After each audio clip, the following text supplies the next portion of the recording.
One person we ourselves spoke to mentioned that when her sister's relatives went to have a look at the new flat they had acquired, they met an old woman sitting on the stone seats downstairs. They asked her in a neighborly way what she was doing there. She replied casually that she was waiting for her granddaughter to return from primary school. The family wished her well, indicating to her that they might be her new neighbors, and went upstairs to inspect the flat. It was while they were chatting in the lift on the way up that someone queried how the old woman downstairs could be their neighbor when there was supposed to be nobody yet in this new block. The family was puzzled but did not think too much about it.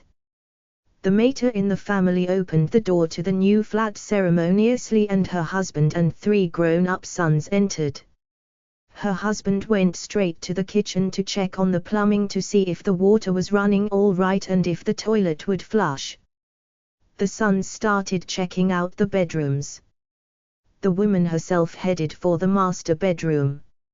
She was talking to another son who was in the hall when she opened the door, so she was halfway into the room when she turned to see the same old woman they had met downstairs seated quite comfortably on the floor. The old woman turned to look at her and the mater fainted.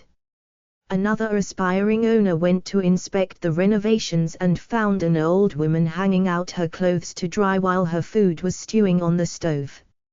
A couple of residents too reported strange goings-on.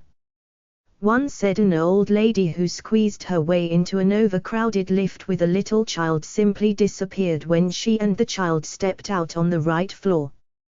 The child disappeared too. One policeman tenant refused to move in because he could hear strange sounds there at night. How he could hear strange sounds there when he had not yet moved in was not explained. And one tenant woke up one night to find the ghost tidying up the living room. He said he was so shocked he just let her carry on with it. We, however, would have liked to know which maid agency sent her.